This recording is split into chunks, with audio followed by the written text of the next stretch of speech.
Sup, how's it going? Going good? Okay, cool. Let's talk about the Samsung Galaxy S9. So this is essentially going to be a Samsung Galaxy S8s. So a similar design to the S8 and the S8 Plus alongside specs and camera improvements. But still, it's going to be a bigger change than, for example, Apple's S model upgrades or even the changes from the S6 to the S7. Okay, so what changes exactly is the S9 going to come with? Well, quite a few. So I talked about the new design leaks alongside the new specs and also the leaked benchmarks of the S9 in my previous Leaks and Rumors episode. So if you want to know more about any of these, definitely check out this video, which is also linked in the description box down below as well, by the way. Now I want to talk about the S9's camera, which I haven't really covered in my previous videos. So we've had some pretty big leaks over the past few weeks regarding this, and the camera on the S9 is going to come with some pretty major changes, even when compared to the Note 8, by the way. And here's everything that you need to know. So by the way, definitely subscribe if you're new to the channel if you want to see more Leaks and Rumors episodes like this one, and also notifications by tapping on that bell icon so that you get notified whenever a brand new epic video comes out. But yeah, for now, I hope we all got that popcorn ready and enjoy.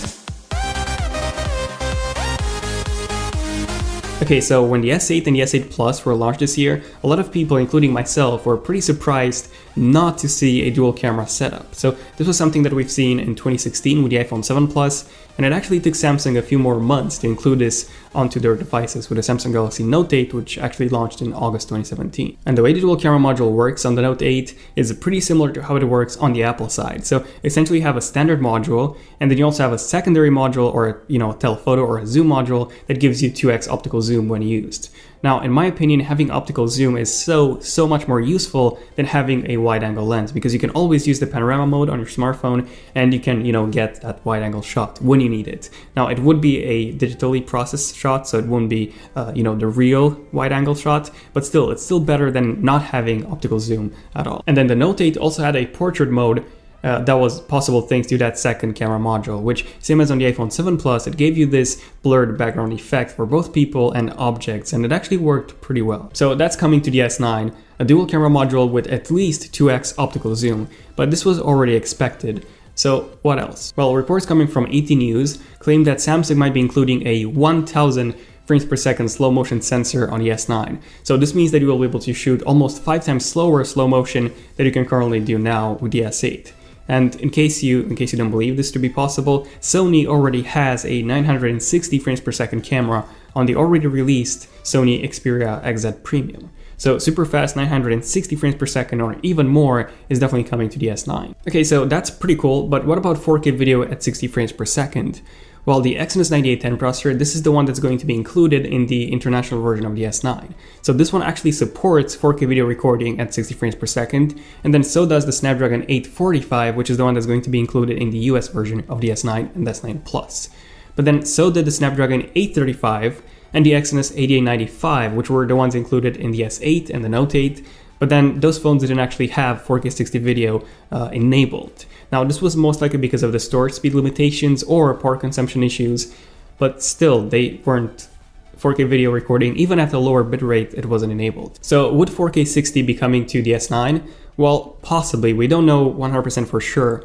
And we also don't have any leaks or any reports on 4K 60 video, unfortunately, just on that 1000 frames per second slow motion, which would be pretty cool.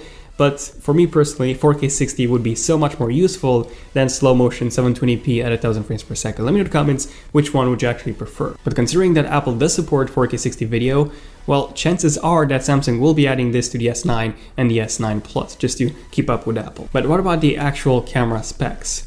Well, there have been a few reports coming from China and also from various sources, one of them being VTech, claiming that the S9 will be adding an f1.5 aperture lens. Now that would be a massive improvement in low light coming from the 1.7 aperture on the S8 and the S7, which are already really impressive in low light. But wait, Daniel, f1.5, that seems like a lot. Well, if you take a look at the LG V30, this one actually comes with an f1.6 aperture, so f1.5 wouldn't be that big of a change when you compare it to the V30, for example. So f1.5 aperture, but what about the megapixel count? Well, this is being reported to either remain aiming at 12 megapixels, and in this case, with that f1.5 aperture, we would get a pretty significant boost when it comes to low light performance, or the second option would be a 16 megapixel sensor, and in this case, we would get about the same low light performance as on the S8 or Note 8, but with more resolution, obviously. So I would personally prefer picking, obviously, option number one, so f1.5 aperture and 12 megapixels, but we'll see exactly what Samsung decides to do in the end with the S9. And then we've also had reports that Samsung would be increasing their optical zoom from 2x to actually 10x optical zoom, which would be crazy if you think about it.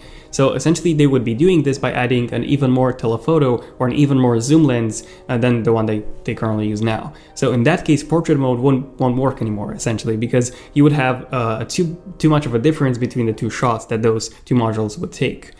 So since, the telephoto lens or the zoom lens would be so much more zoomed in than the regular shot, the two images would be almost completely different. Now, luckily, Samsung already uses dual pixels in their sensor, and just like Google did with the Pixel 2, they could use the dual pixels to actually measure depth, and therefore still have a portrait mode effect even with a single lens. Again, just like Google did with the Google Pixel 2. And 18 News reports that Samsung would be using a dual layer technology for the camera instead of the 3-layer that Sony actually developed this year. So what this means in this case is that Samsung would be using their own Samsung modules for their camera for the S9 and the S9 Plus instead of, the Sony design module like they did with some models, some units of the S8 and the S8 Plus. And now, speaking of that dual camera module, VentureBeat reports that only the S9 Plus will be coming with that dual camera module. So the regular 5.8 inches S9 would still come with a single module camera. Now, I personally don't agree with this. This is something that Apple does as well. So they limit some features to the larger, more expensive model.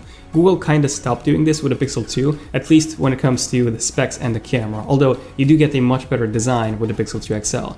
And it seems that Samsung will be making those kind of sacrifices on the regular S9. Now, what about a front-facing camera? I've talked a lot about the back-facing one, but I haven't mentioned a single thing about the front one. Well, one thing that is possibly going to be improved is the resolution. So at the moment on the S8 and the S8 Plus, we have an 8 megapixel sensor with an f1.7 aperture capable of recording 1440p video. So this one might be increased to a 12 megapixel sensor, same f1.7 aperture, to match the resolution of the back-facing camera. But then, of course, that it won't be the same module, so the front one will be significantly worse than the back one in low light. But same as on the S8, it would be much wider so that you can capture more, you can get more people in the shot up close when you need to. And then we've also had some reports that Samsung will be implementing a 3D depth sensing camera on the front, so similar to what Apple did with the iPhone X. So this would mean that Samsung would actually ditch the under the display fingerprint solution, and they would rely on 3D face scanning instead. Now, I personally don't think Samsung would be adding anything close to Apple's 3D depth sensing camera, not with the S9 at least, because they haven't had time to actually improve and develop that technology. But at the moment, if you take a look at the S8 actually has two ways of unlocking your phone using your facial features. So the first one is face unlock, which essentially uses the front-facing camera to unlock your phone, similar to how the OnePlus 5T does it. Now, unfortunately, this one, it is really, really fast, but it can be easily tricked with a photo of your face or a video, so yeah, that doesn't work that well. And then the second one is actually the iris scanner, which you can also use to unlock the S8. This one is so much more secure than, the face unlock, but unfortunately, this one is also significantly slower than face unlock. So the S9 would essentially combine those two into a more secure and faster way of unlocking your phone using your face. So there you go, all the latest leaks and rumors regarding the S9. So let me know in the comments, what do you guys think about the S9? Honestly, I think for me personally, it doesn't seem like such an exciting upgrade. The S8 was amazing. Everyone was really, really excited for that because, it came with that bezel-less design, almost bezel-less design, and with that infinity display, that really, really wide 18.5 by 9 aspect ratio display. But with this one, the S9, well, it's, the S8s, so it doesn't seem that exciting, unfortunately. Now, the Samsung Galaxy X, that one's going to be really, really exciting. That's going to be the biggest change ever since the introduction of the original Galaxy S. So that's going to be the foldable phone that Samsung is developing, the one that can actually turn into a tablet when you need to.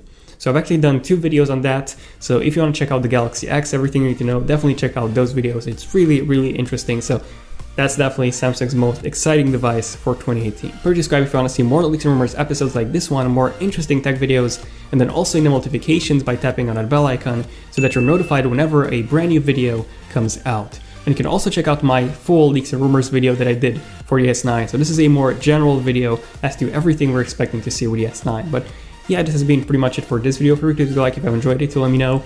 And yeah, thank you for watching. I'm Daniel, and I'll see you guys in my next one. Son of Tech, signing out. Cheers.